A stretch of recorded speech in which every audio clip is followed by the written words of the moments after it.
বাংলা, বিহার, ওড়িশার নবাবকে দেখতে মানুষের ভিড় জমল ইলামবাজার এলাকায়। নবাব এসেছে মুর্শিদাবাদের মাটিতে নতুন করে হুমায়ুন কবিরের মাঝে নবাবকে দেখতে পাওয়া যাচ্ছে। হুমায়ুনের ছবিতে নবাবের ছবি পাওয়া যাচ্ছে।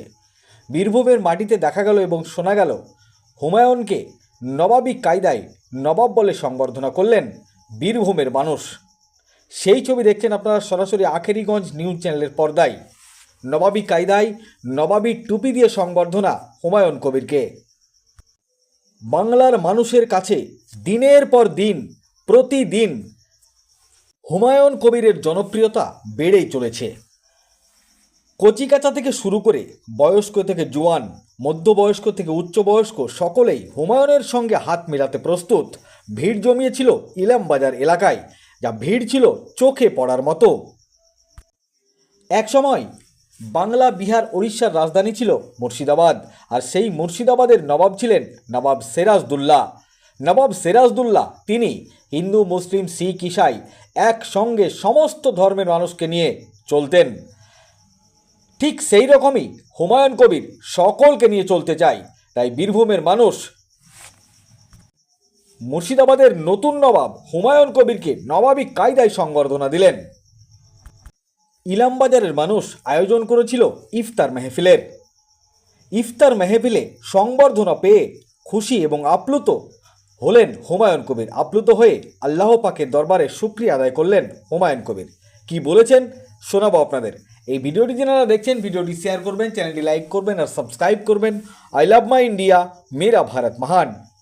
নাম এইভাবে ঝুলিয়ে রেখে বিচারাধীন রেখে কোনোদিন ইলেকশন হতে পারে না। ইলেকশন কমিশন নিশ্চয়ই এর সুরাহা করবেন এবং প্রত্যেকের নাম আবার ফাইনাল ভোটার তালিকায় অন্তর্ভুক্তি করবেন, তারপরেই ভোট হতে পারবে। নাহলে আমরা যে কোনো রাজনৈতিক দল তো তৃণমূলের মতো করবে।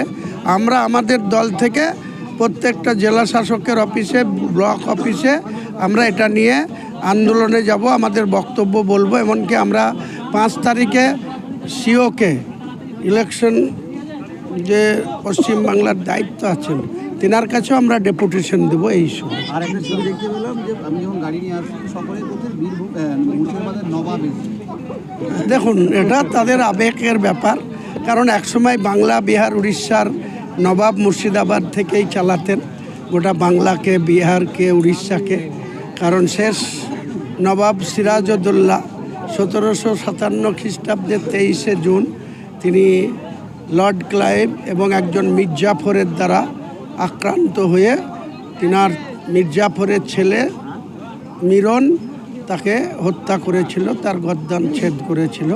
কাজেই মুর্শিদাবাদে তো নবাবিয়না আছে, ইতিহাস আছে নবাবের। সেটা আগামী দিনে যে মুর্শিদাবাদ সহ বাংলার মানুষ যে আমাকে নবাব বলছে, এটা আমার মহান আল্লাহ তাআলার কাছে আমার লাখো লাখো শুকরিয়া যে মহান আল্লাহ তাআলাই মানুষকে দিয়ে এই সম্মান আমাকে দিচ্ছে।